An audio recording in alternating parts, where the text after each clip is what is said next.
Imagine the absolute ultimate, legendary pay-per-view combat event. You know, when we think of massive stadium spectacles today, the roaring crowds, the VIP seating, the intense athletic rivalries, we tend to think of modern sports.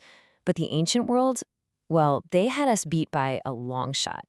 Today, we're diving into this explainer to explore a breathtaking excerpt from the Sambhava Parva of the Mahabharata. We are going to break down the sheer scale, the drama, and the meticulous preparation behind literally one of the greatest martial arts tournaments ever described in human history. We're starting our journey right at the climax of the Kuru prince's training. They've just finished up an absolutely grueling, intense martial education under their legendary preceptor, Drona. And look, this isn't your standard graduation day with caps and gowns. Oh no. This is a high-stakes display of deadly proficiency.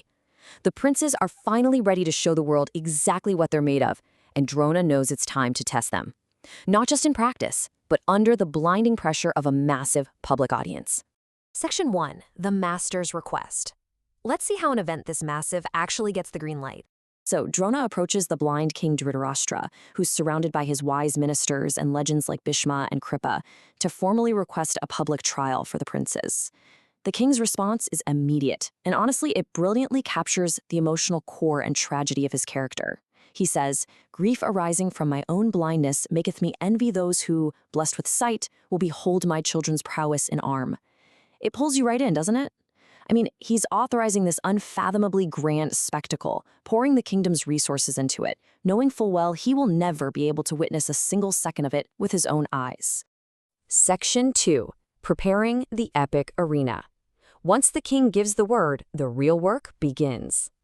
Now, what's fascinating here is the meticulous ancient protocol required to host something of this magnitude. Drona and Vidura, along with the royal artificers, they don't just go out and set up a field. First, they measure out a specific piece of land, making sure it's completely void of trees but perfectly furnished with wells and springs for the massive crowds. Then, they actually wait for an auspicious lunar day to offer sacrifices to the gods. Only after that spiritual groundwork is laid do they build a massive stage that strictly follows scriptural rules, complete with viewing platforms and incredibly high, spacious tents for the citizens. And the materials they used? Absolutely jaw-dropping. The text describes this arena as a theater of almost celestial beauty. We are not talking about just wood and canvas here. It was constructed of pure gold and decked out with strings of pearls and stones of lapis lazuli. The sheer opulence of this place was staggering. It was built not just for function, but as a glittering, blinding symbol of the Kuru kingdom's immense wealth, authority, and power on the world stage. Moving on to Section 3, the grand entrance. The stage is set, the gold is polished, and the big day finally arrives. The moment the day of the tournament dawns, the energy completely shifts from formal preparation to pure, overwhelming anticipation. Let's really soak in this sensory detail directly from the source text. With the sounds of trumpets and drums and the noise of many voices, that vast concourse appeared like an agitated ocean. You can practically hear the deafening roar of the citizens rushing the gates, absolutely desperate to grab a seat. The crowd was so massive and so impatient that the assembly filled up in almost an instant. Right in the middle of this chaos, the VIPs make their entrance, positioning themselves high above that agitated ocean of a crowd. The king and his ministers walked in first, led by the elder statesmen Bhishma and Kripa. Meanwhile, the royal ladies, including Gandhari and Kunti, dressed in gorgeous attire, joyfully ascended their specially built platforms. The text actually compares them to celestial ladies ascending the mythical Sumeru mountain, so they're physically and metaphorically elevated above the roaring masses below. Section 4. Archery and swordplay. The spectacle officially begins. Before we get to the main event, we get this spectacular undercard featuring the young princes. Led by Yudhishthira, they enter fully equipped with finger protectors, bows, and quivers.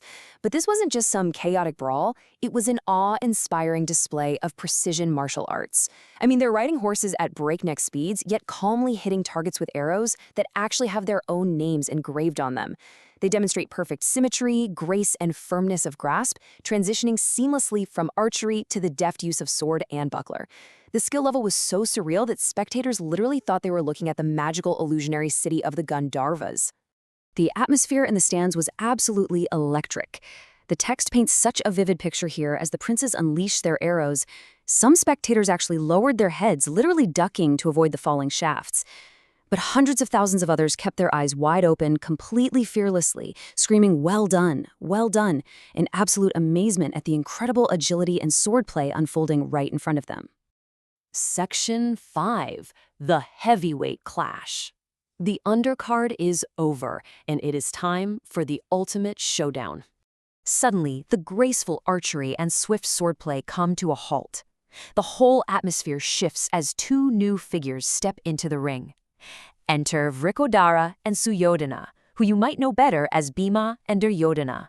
These are the two giant, mighty-armed heavyweight contenders of the Bharata race, and the source material literally describes them entering the arena mace in hand, looking like two single-peaked mountains.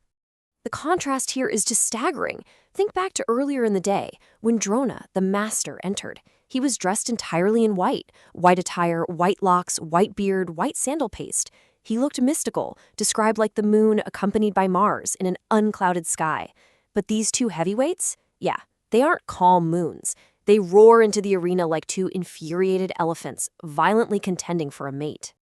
Can you just imagine the tension in that golden arena? These two titans brace their loins, summon every ounce of their colossal energy, and raise their maces. And they don't just charge blindly. They are absolute masters of their craft. They faultlessly career right and left, circling each other in the lists, strictly following the dictates of the science of arms, just waiting for that perfect split second to strike, while the massive crowd holds its collective breath. And through it all, right amidst the roaring crowd and the clashing steel, there's this one crucial dynamic unfolding up in the VIP section. Remember the tragic blind king from the beginning? Well, Vidura fulfills his duty, meticulously describing every single feat, every arrow fired, and every circle of the heavyweight mace fighters directly to Dhritarashtra, Kunti, and Gandhari. Vidura acts as the ancient world's most vital, descriptive sports broadcaster, ensuring the king experiences the full glory of the spectacle in his mind's eye. So we've seen the celestial golden stage built, we've heard the roar of that agitated ocean of a crowd, and we've watched flawless archery give way to a brutal, heavyweight standoff. I'll leave you with this. With the massive crowd roaring, the preceptor watching closely, and two mountain-sized warriors circling the lists with their maces raised. Who will actually claim victory in the arena? And perhaps more importantly, how will this single tournament fracture the kingdom and set the stage for the greatest epic war in ancient history? Well, you'll just have to dive into the rest of the Mahabharata to find out. Thanks for joining me for this explainer, and keep that curiosity alive.